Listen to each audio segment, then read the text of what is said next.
नहीं, आतंकवाद पे ही नहीं कहा। उन्होंने कहा आतंकवाद, और अगर बात होगी तो पीओके के वापसी पे बात होगी और आतंकवाद पे बात होगी। और बिल्कुल ठीक कहा है।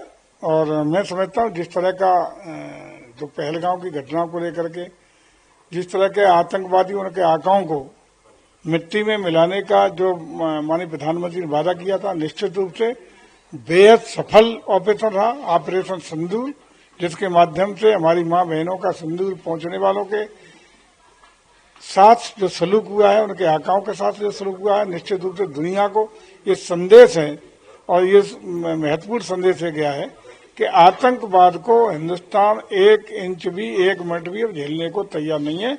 और उसके लिए किसी हद तक भारत और भारत की सेनाएं जाने का काम करेंगे। भारत की सेनाओं को बहुत बहुत बधाइयां, बहुत बहुत उनका साधुवाद, अभिनंदन, जिन्होंने एक नया संदेश, विश्व की सर्वश्रेष्ठ सेना होने का संदेश, विश्व की सबसे आधुनिकतम तकनीक का इस्तेमाल करने वाली सेना होने का प्रमाण पूरे विश्व के सामने प्रस्तुत किया है, जिसने पाकिस्तान को 2 दिन के अपने हमलों में घुटने पर लाने का काम कर दिया। चिल्ला चिल इतनी पिटाई 2 दिन में की कि उसके जो परमाणु अस्त्र भंडार के आसपास, उसके सेना मुख्यालय के आसपास तक और उनका जो रक्षा का केंद्र था उसके आसपास तक मिसाइल का प्रक्षेपण करके, सटीक निशाना लगा करके, बिना दुश्मन देश की धरती पर एक पैर भी रखे हुए अपने देश से पेशेवर सेना होने का, सटीक आक्रमणकारी सेना होने का और संयमित रूप से काम करने वाली सेना होने का एक ठोस प्रमाण दुनिया को देने का काम किया है।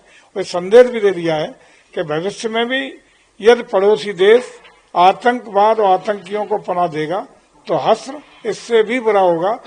कतई आतंकवाद को बर्दाश्त करने की स्थिति में भारत अब नहीं है।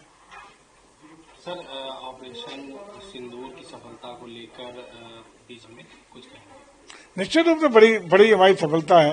और भारत की सेना का मनोबल बढ़ाने के लिए, भारत के जवानों को सम्मान देने के लिए हम लोग तिरंगा यात्रा पूरे देश में आयोजित करेंगे कि हमारा देश अपने राष्ट्रीय सुरक्षा के नाम पर, भारत के सम्मान के नाम पर एकजुट है। हम अपनी सेना को प्रणाम करने के लिए, उसको नमन करने के लिए, उसका अभिनंदन करने के लिए तिरंगा यात्रा अपनी सफलता पर निकालने का काम करेंगे।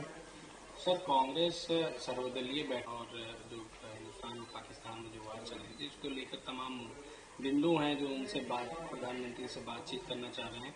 पहले सर्वदलीय बैठक में प्रधानमंत्री भी शामिल हो और एक विशेष सत्र बुलाने की भी मांग कर रहे हैं, सब कैसे देख रहे हैं? देखिए, जिस हम लोग सभी राजनीतिक दलों के एक भारत के राष्ट्र के रहने वाले सभी निवासियों के, एक जन के बहुत आभारी हैं, कृतज्ञ हैं कि आप आपातकाल की इस घड़ी में ऑपरेशन सिंदूर के निर्णय के समय से लेकर के इस पूरे ऑपरेशन में सारे देशवासियों का, सारे सामाजिक संगठनों का, सारे राजनीतिक दलों का जिस प्रकार से एकजुटता का संदेश जो प्रेषित हुआ, जो दिया गया, वो निश्चित रूप से उसके लिए पूरा देश कृतज्ञ है, आभारी है।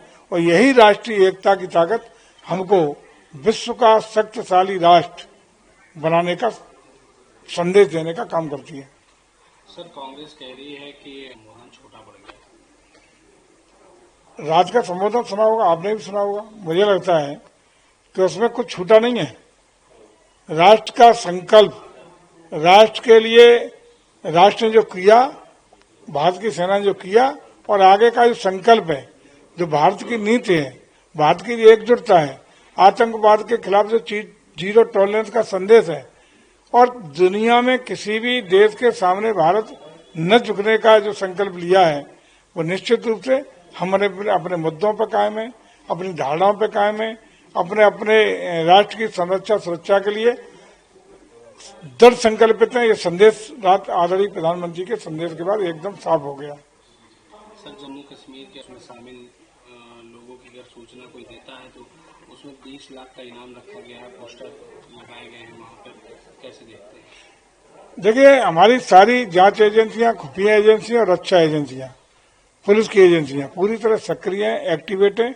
और निश्चित आज नहीं तो कल उन लोगों को जिन्होंने मां बहनों के सिंदूर को पहुंचने का काम किया, धर्म पूज करके हत्या करने का काम किया, मासूम और असहाय और निरीह लोगों की हत्या करने का काम किया गया, उन आतंकियों को निश्चित रूप से ठिकाने लगाने का काम हमारी एजेंसियां करेंगी।